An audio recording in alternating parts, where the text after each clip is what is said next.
시원하다. 제 스타일대로 할게요. 그냥 편하게. 오늘은 이제 자기소개서 관련된 얘기를 좀 할 건데, 이제 크게 주제는 세 가지예요. 세 가지. 예, 나오나요? 자, 1번은 삼성 신입사원 전형에는 서류 전형이 없다. 네, 무슨 말인가 싶은데 이미 제가 무슨 말 하려는지 아시는 분들도 있을 거예요.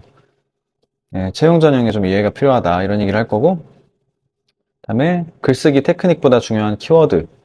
네, 자소서에 들어가는 글쓰기, 그 테크닉보다 중요한 키워드들, 어떤 키워드들이 들어가는 게 중요한지. 그리고 내가 봤던 불합격 케이스, 제가 실제로 채용하면서 봤던 불합격 케이스들 중에 좀 기억에 남는 것들 간단히 설명드리려고 해요. 일단은 자, 1번 삼성 신입사원 전형에는 서류 전형이 없다. 이거 알고 계시죠? 일단 커리어 삼성이라는 데가 있어요. 삼성에서도 인재 채용에 대한 정보들을 이렇게 올려놓는 웹사이트가 따로 있는데, 네이버에 커리어 삼성 이렇게 검색하시면 나옵니다. 거기 한번 들어가 보시면은 전형 과정에 대한 전반적으로 설명을 해준 페이지가 있어요. 왼쪽은 신입 전형 탭이 있고 오른쪽엔 경력 탭이 있어요. 신입 탭에 보시면은 서류 전형이라는 단어는 없을 거예요. 반면에 경력 채용 탭에 보시면은 서류 전형이라는 단어가 명확히 보이실 거고요. 이게 뭐 크게 그냥 말장난처럼 느껴지실 수도 있고 말이 뭐 아다르고 어다른 거지만 결국에는 뭐 서류 전형이지 똑같은 거지 다른 게 뭐냐 하시면은 이제 뭐 삼성이 가지고 있는 채용 시스템에 대한 이해를 조금 하시면 좋을 것 같은데요. 삼성은 옛날부터 열린 채용을 했죠. 이제 학벌이라든지 기본적인 이런 대학생들이 가지고 있는 연공서열이나 이런 뭐랄까 외부적으로 보여지는 스펙들 그런 것들로 서류를 걸러내지 않겠다는 거예요. 당시에 대학교 순서대로 뽑는 게 일반적으로 돼 있었던 정말 옛날 그 시대. 예, 그런 연공서열이 없이 출신 대학교에 대한 그런 정보를 블라인드로 채용을 진행해요. 지금도 아마 그런 걸로 알고 있어요. 저 있을 때도 그랬고. 그래서 어떤 대학교 출신이고, 뭐, 예를 들어서 가족 관계가 어떻고, 이름이 뭐고, 성별이 어떻고, 나이가 어떤지 이런 거는 저 직무 적합도를 검토할 때 안 보여요. 블라인드예요, 그냥. 검토하시는 분들조차 알 수 없게끔 돼 있어요. 네, 그래서 이제 여러분들이 생각할 거는 이제 서류 전형에 입각해서 이 서류를 합격하기 위해서 자꾸 쓰시려고 해서 저는 이 얘기를 먼저 시작하는 건데 사실 서류에 합격해서 와 이런 시스템이 아니에요. 삼성은 특히. 그리고 제가 알기로는 다른 회사들도 많이 그런 비슷한 유사한 시스템을 갖추고 있기 때문에 일부 적용이 많이 될 거라고 생각해요. 음, 자, 이제 보시면은, 이 그림을 좀 알면 좋아요. 여러분들이 자기소개서를 작성을 하고, 인적사항과 이제 이수한 과목들, 그리고 학점들, 그런 정보들을 입력해서 지원서를 제출하게 되죠. 그러면 이 지원서는 누가 검토를 하느냐? 실제 현업부서에서 일하고 있는 엔지니어 분들, 뭐, 아니면은 뭐 이렇게 스텝 부서나 이런 여러 가지 다른 분야에 걸쳐서 일하고 있는 현재 직원분들 중에 우수한 고과를 받고 회사 생활을 잘하고 계신 분들을 선발을 해서 그분들이 이 직무 적합도를 검토해줘요. 이제 미리 인사팀에서 공지가 가고 날짜를 맞춰서 이제 모여서 컴퓨터 앞에 앉으셔가지고 하루에 힘들어요. 이거 되게 몇십 명, 수십 명을 봐야 돼요. 자소서와 전공 정보? 아까 말씀드린 대로 이런 학력이나 나이나 이런 개인정보들은 아예 볼 수가 없어요. 이름이 누군지 안 보이고, 그냥 뭐 코드명에 따라서 여러 명을 검토를 하고, 이 사람은 이 자소서 내용과 이런 것들을 봤을 때 적합하다. G사트로 진행을 시켜도 되겠다. 아니면은, 아예 이 사람은 안 맞는다, 우리 회사랑.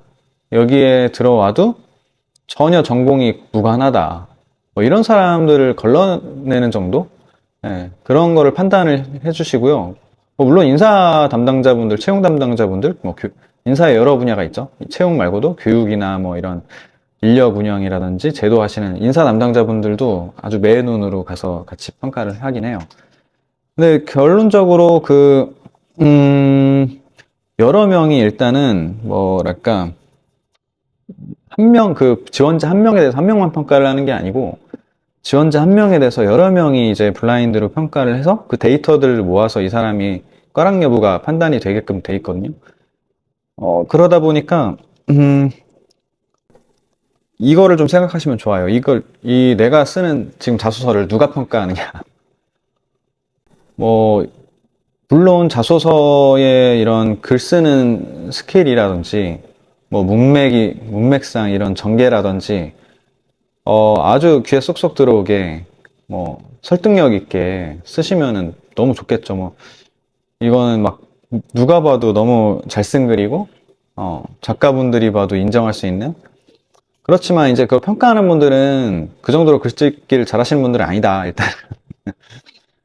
예, 뭐, 이게 글짓기를 못한다는 게 아니라, 그냥 사실은 일반적인 업무적으로, 특히 삼성 같은 경우는 엔지니어 분들 비율이 높다는 거죠. 이제 글을 작성하고 그 글의 문맥을 보고 뭐 논술 평가하는 자리라기보다는 이 친구가 엔지니어 또는 뭐 구매나 뭐 인사, 재무에서 일하는 선배들의 눈으로 봤을 때, 이거 우리 회사에 왔을 경우에 어느 정도 배웠던 것들, 뭐 대학교에서 경험한 것들을 잘 녹여내서 생활을 할 친구인지 그 다음 전형으로 진행을 시켜서 진행을 해도 될지를 보는 건데, 사실 이러다 보니까 자, 생각을 해봐요. 이제 여러분이 이런 하루에 뭐 20명이 넘는 30명 가량 되는 사람들의 이력서를 봐야 돼요. 그리고 그 중에 직무 적합도에 대한 평가를 하게 돼 있어요. 제가 말씀드린 대로 이 사람이 우리 회사 직무랑 적합한 전공을 가지고 있는지, 우리 팀에 들어왔을 때, 기본적으로 알아야 할 이런 전공 지식들을 학교에서 이수했는지, 수업을 뭐뭐 들었는지 보겠죠? 그러면서 이제 평가를 하는데, 글을 다 자세히 읽진 않아요, 사실은. 그 정독을 해가지고 쭉 읽진 않고, 좀 속독을 할 수밖에 없는 거죠. 일단, 눈에 띄는 내용 위주로 많이 읽어보게 되고, 이제, 특히 자소서 내용은 글로 써 있잖아요. 뭐 700자, 1000자, 1500자 이렇게. 그거를 정독을 하기 상당히 힘들어요. 정독을 한다기보다는, 어떤 경험들을 했는지 기본적으로 파악을 먼저 하시는 경우가 많고요. 그리고 이제 전공이라든지 교양 과목은 어떤 것들이 있었고, 어떤 유형의 자소서가 그 평가하시는 분들 입장에서도 아주 문제 없이 아주 깔끔하게 다음 단계로 진행을 시켜도 문제가 없을지, 그거를 생각하시면 돼요. 뭐 예를 들면 네 가지 문항이 나오잖아요, 자소서에. 여러분들이 뭐 기본적으로 저는 본인의 이야기를 편하게 쓰는 게 가장 좋다고 생각하는데, 이 네 가지 문항에 대한 답변이 그대로 나중에 면접을 보실 때 면접위원들 앞에 놓여져요. 그러니까 지금 직무적합도를 통과하는 것보다는 여기 면접 때 이게 보이는 게 더 중요한 거예요. 이게 다 질문지가 되거든요. 면접위원분들이 이 자소서 내용 보고 질문을 하죠. 그렇기 때문에 여러분들이 이 자소서를 작성하고 서류를 제출할 때 전체적인 이런 채용 프로세스의 흐름에서 내가 얼마나 경쟁력 있게 가려면은 이 서류를 어떻게 써야겠다, 이 생각을 좀 하셔야 될 것 같아요. 나중에 다가올 면접 전형까지 바라보고 쓰시는 게 좋고요. 그 키워드는 저는 되게 중요하게 생각하는 게, 사람이 속독을 하게 되면은 아주 핵심이 되는 중요한 단어들부터 쳐다보게 되고 읽게 돼요. 내용을 파악하게 되고. 특히 그게 이제 저희 뭐 지원하는 회사라든지, 모기가 있네. 들었어요? 네. 지원하는 회사라든지 전공에 관련된 내용이라면은 더 관심이 갈 수밖에 없고 중요하거든요. 그래서 제가 이런 것들을 좀 주요 내용 삼아서 자소서를 작성을 하는 걸 많이 권유드려요. 어, 자소서 내용 안에 본인이 제일 자신 있게 얘기할 수 있는, 그리고 본인이 경험한 것 중에 제일 잘했던, 그리고 가장 보람 있었던 내용들, 그리고 내가 지원하는 회사랑 가장 관련이 높은 내용들을 키워드로 선정을 하고, 그 키워드 중심의 경험과 내용들을 그 문항에 녹여 넣어야 돼요. 그러니까 뭐 예를 들면은 이런 거죠. 음, 뭐 나를 성장시킨 이런 경험들, 내가 존경하는 인물, 사회적 이슈. 이게 되게 다른 주제처럼 보이지만, 내가 얘기하고 싶은 내용들을 거기에 언급해 줄 수 있어요. 어, 그래서 너무 좀 안타까운 경우는 가끔 보면은 자소서를 다 내시고 서류 합격도 해서 이제 면접 대비를 하러 오시는데, 이 자소서 내용이 너무, 너무 산으로 가 있는 경우는 이제, 이거 물어보면 어떻게 어떤 분위기로 대답을 해야 되지? 그러니까 뭐, 이런 거죠. 예를 들면은, 존경하는 인물을 물어봤는데, 뭐 무슨, 참 애매하게 정치인 써놓고, 아니면은 뭐, 정말, 뭐랄까, 이 분야랑 너무 관련 없는, 뭐, 그러니까 승화시키면은 뭐, 다들 말씀 잘하시고 하면은, 그거를 극복할 수 있겠지만, 좀 더 이렇게 그 키워드에 관련된 주제를 답변에다 적어 놓고 언급을 해놨을 경우에 면접에 가셔서도 충분히 아주 편하게 본인의 장점을 막 얘기하실 수 있는데 너무 어려워지는 거죠. 그래서 우리의 목적은 어쨌든 최종 합격이니까 서류를 합격하기 위해서 야, 합격한 애들 거 찾아서 야, 네 거 좀 보여줘라. 너 그때 그 서류 합격했으니까 이게 삼성 전형을 지원하시는 분들한테 이런 것들은 추천해드리지 않아요. 본인의 스토리를 그 자소서에 다 충분히 녹여 넣으셔야 되고 그 키워드들도 본인한테서 나와야지 그게 이제 나중에 면접에 가서도 짧은 시간 내 면접위원분들한테 어필할 수 있는 아주 파워풀한 툴이 되는 거거든요. 그래서 오늘은 계속 이 말씀을 계속 반복적으로 드릴 건데, 이제 삼성에는 서류 전형이 아니라 직무 적합도 검사가 있다. 그리고 이 직무 적합도는 적합한지 여부를 검토하는 거지 합격, 불합격이 아니다. 모자라서 떨어지거나 잘나서 합격시키는 게 아니에요. 적합도가 맞는지 타당한지를 보는 과정이기 때문에 자소서를 가지고 승부를 볼 필요가 없어요. 이 되게 중요한 부분이에요. 직무 적합도를 통과하고 그 다음 관문인 G사트로 가기 위해서 여러분이 이 자소서의 승부를 보고 이, 이 내용을 어떻게든 꾸며내기 위해서 노력하지 마시고 이 자소서에 작성되는 내용들에 나의 이야기가 어, 잘 담길 수 있게 하시는 게 좋아요. 무슨 얘기냐면은 음, 결국에 이 자소서가 빛을 발하는 순간은 면접장이에요. 이 자소서가 온라인으로 제출이 되어지고 많은 검토위원분들이 크로스 체크를 해서 적합도를 검토를 하고 그 과정에서 많이 읽히긴 하겠죠. 그렇지만 실제적으로 이 자소서가 전체 채용 전형 단계에서 변별력을 주고 역할을 하는 가장 중요한 관문은 면접이에요. 기술 면접, 인성 면접 모두 다 마찬가지고요. 면접장에 들어가면은 이제 면접위원분들이 컴퓨터를 하나씩 가지고 계시고요. 이제 서류 형태가 됐든 컴퓨터에 띄우는 형태가 됐든 자소서 내용을 다 열람할 수 있게 돼 있어요. 면접위원분들이 뭘 가지고 질문을 하실까요? 그쵸? 이 지원자분이 들어오셨을 때, 아침부터 이렇게 쭉 미리 보시는 분도 있고, 들어오셨을 때 아주 빠르게 질문거리를 찾으시죠. 그것도 아시죠? 그리고 면접위원 세 분 중에 이렇게 순서 있어가지고, 제 막내분이 질문 많이 하셔야 되는데. 아, 네. 그래서 질문은 결국에는 그 자소서에서 많이 나올 수밖에 없어요. 일반적으로 면접위원들이, 이렇게 뭐랄까, 질문들을 할 수 있는, 질문지가 이렇게 첨부되어 있는 책자들을 받기는 해요.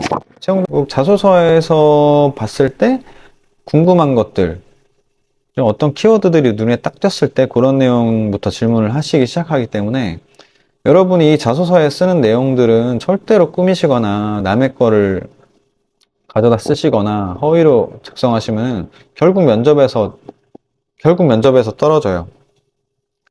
그렇게 하지 마시고 본인이 했던 그게 남들이 봤을 때 이게 뭐 대단해 보이든 아니든 그런 걸 떠나서 본인이 정말 대졸 신입, 이 아무런 베이스도 없는 그런 새하얀 도화지 같은 사람이거든요. 신입은.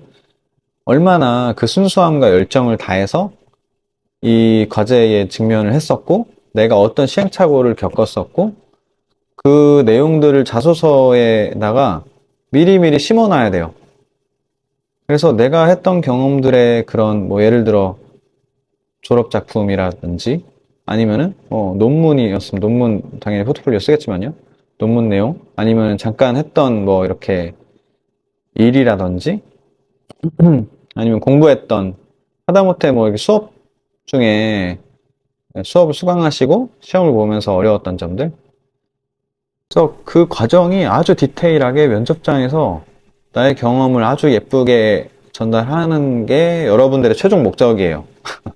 그래야지 여러분들이 그 험난한 과정을 뚫고 이 자소서의 빛을 봐서 면접 전형에 합격하고 최종 합격이 되시는 거거든요. 그래서 자소서를 쓰시기 전에 저는 이 자기소개서를 좀 미리 작성하시고 연습을 하셨으면 좋겠어요. 이 자기소개서가 정말 중요한데 너무 다들 기다리고 있다 써요. 야, 언제 열린대? 야, 어디 지원 떴어? 어디 떴어? 그러면은 그때 접속해가지고 막 질문 찾아서 그때 막 앉아서 쓰고 있고 어디 연락해가지고 뭐 전에 뭐 썼냐 붙은 애들한테 전화하고 선배들한테 전화하고 어, 불합격 하실 수 있어요. 그렇게 하시면. 네. 아직 이제 2학기 지원하시는 분들 아직 뭐 시간 좀 있으신 분들 많으니까 이 자소서를 미리 써놓는다는 건요. 그리고 단지 좀 미리 준비를 한다는 측면도 있지만 이 자기소개서 내용을 내가 써놓잖아요. 그럼 여기에 파생되는 예상 질문들이 자꾸 떠오를 수 있어요. 이걸 가지고 본인이 면접도 대비가 돼요, 사실은. 자기소개서를 잘 써놓고 이걸로 내가 예상 질문에 대한 연습을 뭐 혼자서라도 아니면 스터디를 하시는 분들은 면접 스터디 자리에서라도 그런 연습들을 꾸준하게 할 수 있는 상당히 좋은 소스가 돼요. 그래서 자기소개서를 전형 공지가 됐을 때 쓰지 마시고요. 미리 좀 썼으면 좋겠어요. 그래서 저는 그래서 어떻게 하면 여러분들을 좀 도와드릴 수 있을까 싶어서 뭐 제가 한 분 한 분 다 써드릴 수 없잖아요. 이걸 자기소개서를. 네, 그렇게도 안 할 거고요. 그 자기소개서를 작성을 할 수 있는 양식을 제가 좀 만들어 봤어요. 이제 지금 뽑아서 잘 가지고 있는데 뭐 몇 장 돼요. 네, 많진 않은데 이게 뭐 보시면 첫 번째 페이지에는 자기소개서 작성 양식에 대한 가이드들이 좀 써 있어요. 1번, 2번 뭐 써 있는데 어떤 거냐면은 전반적인 본인의 인적사항도 적어보고요. 그리고 이제 키워드 맵이라는 거를 좀 여기에 표처럼 써보는 거예요. 내가 그동안 했던 대학 생활과 나의 경험들을 토대로 봤을 때, 뭐 제일 중요한 거, 핵심이 되는 것들 위주로 좀 나열을 하는 거죠. 뭐, 이게 뭐 어떤 시상이 될 수도 있고, 뭐 대회 출전 경험이 될 수도 있고, 아니면 뭐 어떤 스터디 그룹이나 뭐 활동들이 될 수도 있는데, 그런 키워드라든지 어떤 기술적인 내용들을 쓰고, 그 메인 키워드에서 파생되는 서브 키워드도 좀 적으시면 좋아요. 그래서 이 키워드들을 최대한 스며들게 자기소개서를 작성하신 다음에 그 각 키워드가 몇 개 정도 자소서에 들어가 있는지를 카운트해서 기록을 해주게 돼 있거든요. 보시면은 복잡한 건 아닙니다. 되게 단순한 거예요. 컨트롤 F로 찾으시면 됩니다. 단어 몇 개 들어갔는지. 그래서 이렇게 뭐 그냥 제가 표를 만들어 놨는데 이쪽에다가 한번 써보세요. 그래서 가이드가 이건 제가 이렇게 의견으로 적어 놓은 가이드가 있거든요. 그래서 뭐 중요도에 따라서 몇 개 정도면 좋겠다. 핵심 키워드는 몇 개 정도면 좋겠다. 서브 키워드는 몇 개씩 들어가면 좋지 않을까. 이렇게 정해놓은 범위 내에 들어오는지 한번 이렇게 점검을 해보시고, 이게 뭐 법은 아니니까 요거에 대한 가이드를 드리는 이유는 다시 말씀드리지만 가장 중요한 키워드들, 내가 하고 싶은 얘기들을 자소서에 잘 적어주는 게 최종 목표니까요. 요런 것들을 가이드 삼아서, 참고 삼아서, 요 양식은 제가 그냥 무료로 배포하거든요. 예, 제가 만든 건데 무료로 배포하니까. 그리고 이제 뭐 여러 가지 참고는 하셔야겠지만 요 키워드를 감안한 자소서 작성을 좀 미리 해보시면 도움이 되지 않을까 싶습니다. 그리고 이제 마지막에는 요걸 토대로 예상 질문도 작성하시면 좋아요. 자, 예상 질문 작성. 가이드에 써 있어요. 그래서 결국 결론적으로는 이 자기소개서를 작성하고 한다는 게 대부분은 나의 정보잖아요. 나의 정보들은 픽스 돼 있을 거고, 자기소개서를 어떻게 작성하느냐가 사실 되게 중요한 키긴 한데,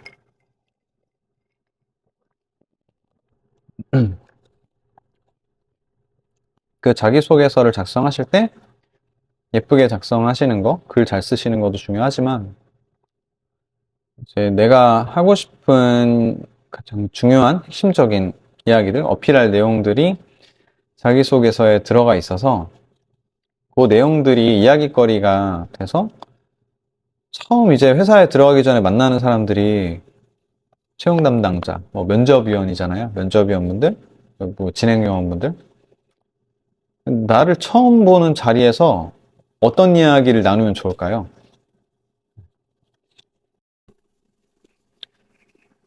나를 처음 보는 자리잖아요. 그분들은 태어나서 처음 나를 보는 자리고, 나에 대해서 아무것도 몰라요. 그러면은 이 사람들이랑 어떤 이야기거리로 얘기를 나누는 게 좋을까? 나한테 유리한 게임을 만들어야죠. 그렇죠? 내가 게임의 룰은 못 정하지만 주제는 정할 수 있는 게 이 자소서와 면접이다. 네, 이렇게 생각하시면 좋을 것 같아요. 자, 네, 요 정도 오늘은 말씀드리고요. 이게 제가 말을 하다 보면 밤도 새요. 이게 할 얘기가 많아가지고. 그래서 뭐 이 영상을 저도 찍은 지 얼마 안 되다 보니까 무슨 얘기부터 하고 그럴지 모르겠는데, 혹시나 궁금하신 거 있거나 하면은 댓글로 남겨주시거나, 그게 뭐 회사 내용이랑 너무 밀접해서 예민하면은 제가 이렇게 찍지는 못할 수도 있는데, 가급적 말씀드릴 수 있는 것들은 말씀드릴 수 있고 하니까, 궁금하신 거 달아주시고, 예, 그리고 뭐, 저 같은 경우는 이렇게 제가 글쓰기에 특화된 그런 뭐 전문가는 아니에요. 지금 다만 그 삼성 SDI에서 채용 담당자로 일을 했었고, 그 채용 케이스들을 받고 이런 것들 기반으로 좀 말씀을 드리는 거고요. 예, 그래서 제가 경험한 케이스들을 봤을 때는 이런 경우들이 중요하더라. 요거를 말씀드리는 거니까 또 네, 잘 이해해 주셨으면 좋겠고 많은 도움 받으셨으면 좋겠어요. 자, 그리고 내가 봤던 불합격 케이스. 그러니까 이게 그 불합격 케이스가요. 사실은 뭐 이제 되게 예를 들어서 그 평가를 하시는 분들이 내가 이 사람을 뭔가 불합격 줬다 해서 얘가 떨어졌다, 뭐 누가 붙었다, 이건 알 수가 없어요. 말씀드렸듯이 블라인드라서, 어, 알 수도 없고, 내가 불합격하라고 안 좋게 줬는데, 얘가 붙었을 수도 있는 거고, 나는 이 자소가 너무 마음에 들어서 합격시켰는데, 꽈락이 돼가지고 또 떨어질 수도 있는 거거든요. 그러다 보니까 일반적으로 사실 그 평가를 해보신 분들이라도 사실 떨어진지는 몰라요, 잘. 누가 떨어진지. 다만 그런 건 아시죠? 뭐, 내가 평가를 해보니까 이런 건 좀 눈에 띄어서 안 좋더라. 네. 그런 친구들은 많이 떨어지는 게 사실이고요. 그러니까 뭐 이런 거죠. 뭐, 그, 회사 이름 틀리는 경우 있어요. 진짜로. 네. 분명히 그 어디서 복사 붙여넣기를 잘못한 것 같아요. 제 생각에는. 그 계열사를 쓴 것도 아니고, 아예 다른 회사를 써놔요, 거기다가. 뭐, 회사 이름 잘못 쓴 거는 몇 명 못 보긴 했어요. 보긴 봤어요, 몇 명. 두세 명 봤던 것 같고. 아니면 아예 그 회사의 아이템을 아예 몰라서 이제 자기 딴에는 자소서에 내가 이 회사에 너무 관심이 많고, 나 여기 꼭 입사하고 싶고, 이런 내용들을 쓰신 건데, 뭐 제가 있던 회사는 그 배터리 회사잖아요. 그 전기자동차라든지 IT 배터리를 만드는 회사인데, 이제 뭐 그런 배터리와 전혀 상관없는 아이템을 줄줄이 막 적어 놓으신 분들도 있었어요. 그 떨어져요. 그거는 사실 적합하지 않죠. 우리 회사가 어떤 회사인지 모르니까 적합하지 않죠. 네, 그런 경우. 그리고 뭐 이제, 전공 과목 평점이 너무 낮은 경우, 뭐 그런 경우 좀 있었고요. 이제 뭐 전체적인 평점도 있지만 거기 전공 과목만의 그런 평균 학점이 있는데 너무 낮은 경우 가끔 있어요. 그런 거는 좀 어렵고. 내용 중에 너무 부정 언어가 많은 경우는 좀 눈에 띄었어요. 그러니까 이제 한 5% 정도? 그러니까 본인의 상처를 자소서에 다 녹여놨어요. 이게 너무 읽으면서 이게 어떤 느낌이지? 그러니까 내가 얼마나 이렇게 힘들게 살았는지, 뭐 다 힘들고 어렵게 지내왔고, 뭐 편하게 이렇게 산 사람이 어딨어요. 모두 다 고생하고. 그 척도야 다들 다르겠지만, 근데 그거를 표현하는 언어가 아주 긍정적으로 승화돼서 내가 이런 어려움들을 겪어왔음에도 불구하고 성장하면서 이렇게 올바르게 뭐 좋은 사람들도 만나고 좋은 경험들을 해서 이렇게 자랐다고 쓰는 게 아니라 세상에서 내가 제일 불쌍해. 뭐 세상에서 내가 제일 불쌍하고 나는 막 진짜 이 세상이 막 너무 싫고 부담스럽죠. 그런 느낌의 이력서가 꽤나 많았어요. 막, 그러니까 이건 일반적인 범주를 좀 넘어선다 느껴지는 거죠. 그 자소서 내용 봤을 때. 그래서 뭐 이제 사실은 그렇게 자기소개서가 뭐 눈에 띌 정도로 불쾌하거나 그런 경우 잘 없는데 아무래도 불합격? 꽈락할 수 있는 그런 위험성이 있는 경우는 네, 아까처럼 아예 다른 회사를, 저희 경쟁사를 언급해 놨었어요. 경쟁사를. 네. 일부러 쓴 건가? 네.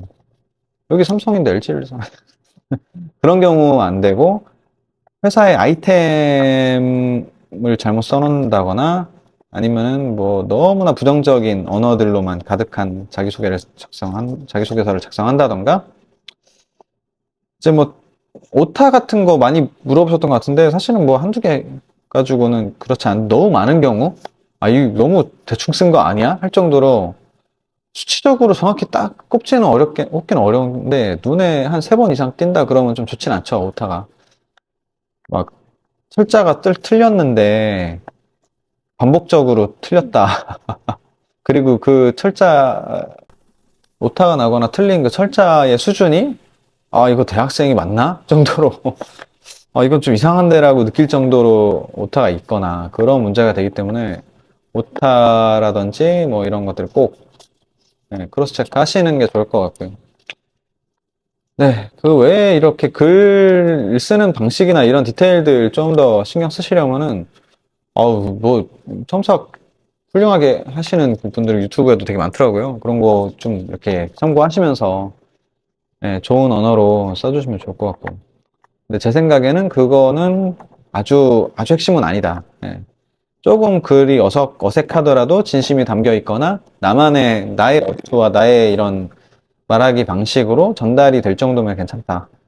예, 그러니까 일단 제일 중요한 건 여러분들의 얘기를 아주 잘 녹여들어서 그 자소서를 작성하시는 게 제일 중요해요. 여러분의 얘기가 잘 쓰여야 돼요.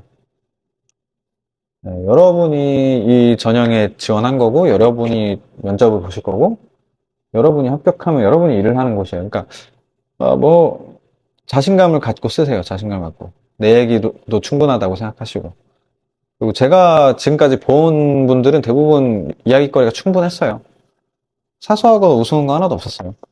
대학교 때 경험한 것들. 그러니까 자신감 있게 쓰셨으면 좋겠습니다. 네.